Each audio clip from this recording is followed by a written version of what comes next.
Hello, welcome to week 6 of our course. In this week, we'll be focusing on the origins of the Cold War. The Cold War was a long period of hostility and struggle between the United States and the Soviet Union from 1946 to 1991. In this unit, you will be asked to complete 2 assignments. First, you're asked to participate in a discussion board. The discussion board question asks you to reflect upon the origins of the Cold War. Secondly, you are asked to read articles related to the origins of the Cold War. Some of these articles argue that Joseph Stalin was principally responsible for the beginning of the Cold War. Others argue that American political leaders, such as Franklin Roosevelt and Harry Truman, are responsible for the start of the Cold War. You're asked to write a reflection on these diverging views. The Cold War was somewhat different from World War I or World War II, in that there was never a direct confrontation or direct war between the two principal powers involved. At the end of World War II, the two great powers in the world were the United States and the Soviet Union. The United States and the Soviet Union both played a crucial role in defeating Nazi Germany, and both contributed to the defeat of Imperial Japan as well. The United States emerged from the war as the dominant economic power in the world. The Soviet Union emerged from the war with a massive and accomplished military force. Interestingly, during World War II, the United States and the Soviet Union were allies. The United States and the Soviet Union had common enemies during the war, and worked collaboratively together in defeating Nazi Germany, to a lesser extent Imperial Japan as well. However, within a year or two at the end of World War II, the relationship between the United States and the Soviet Union had changed dramatically. Clearly, the two great powers were no longer allies. And in fact, through the late 40s and 50s and 60s, there was a serious threat that war could erupt between the United States and the Soviet Union. The two had become hated rivals of each other. So one of the great questions about the Cold War is, how did the United States and the Soviet Union go so quickly from being allies in the early 1940s to being enemies for half a century? Why did this take place?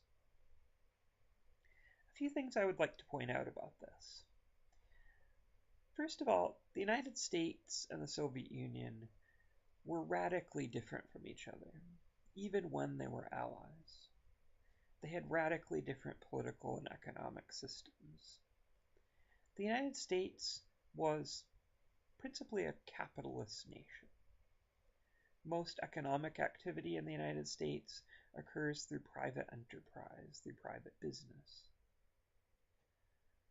Also, the United States was committed to ideals of democracy. Now, it should be said that the United States was not a perfect democracy, certainly not in the 1940s. For example, in the 1940s, most African Americans were denied the right to vote in the United States. So clearly, the United States had held ideals of democracy, but did not always live up to these ideals. In contrast, the Soviet Union was a communist dictatorship. Almost all economic activity in the Soviet Union was directed, guided, and controlled by the government. There is very little room for free enterprise, for private business. The Soviet Union also was a dictatorship. A single person, Joseph Stalin, held absolute power over the Soviet Union and decided who lived and who died. There was no democratic process at all in the Soviet Union. So these two countries did not have a lot in common, in a sense. Their political and economic systems were directly opposed to each other. And actually, from 1919 up into 1940, the United States and the Soviet Union were not allies. They were fairly hostile towards each other. It was actually an anomaly. It was unusual that the United States and the Soviet Union were allies during World War II. The only thing that made these countries allies were common enemies. Both the United States and the Soviet Union were threatened by the expansion of Nazi Germany and Imperial Japan. So the two empires, the two states, agreed to work together, even though they disliked each other, frankly. So wars can create strange alliances, and that certainly was the case of the alliance between the Soviet Union and the United States. I would argue it's not terribly surprising that the alliance between the United States and the Soviet Union disintegrated shortly after the end of the war. The two nations simply had little in common and were pursuing different goals and agendas in the world. This was exacerbated by the fact that the United States and the Soviet Union emerged as the two great powers after World War II, each promoting different political and economic visions for the world. I would suggest that both sides played a role in the escalating tensions in the Cold War. For its part, the United States developed nuclear weapons towards the end of World War II, successfully tested atomic bombs in 1945, and then used nuclear weapons against Japan in 1945. And the United States refused to suspend its pursuit of nuclear weapons after the war or turn over its nuclear stockpile to the United Nations. So the United States continued to aggressively pursue the development and advancement of nuclear weapons in the post-war period. The United States also established a huge number of military bases, both in Europe and East Asia, in the years immediately following World War II as well. The Soviet Union, rightly or wrongly, perceived this as a threat, that the United States was aggressively pursuing the development of nuclear weapons, and the United States held bases all around the borders of Soviet-controlled territory. For its part, the Soviet Union also played a role in escalating tensions that led to the Cold War. The Soviet Union broke many of the promises that it made during the war. During World War II, Joseph Stalin, the brutal dictator of the Soviet Union, had agreed to hold free elections in Eastern Europe at the end of World War II.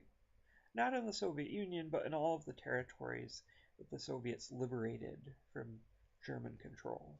Places like Poland, Hungary, Czechoslovakia, etc. East Germany.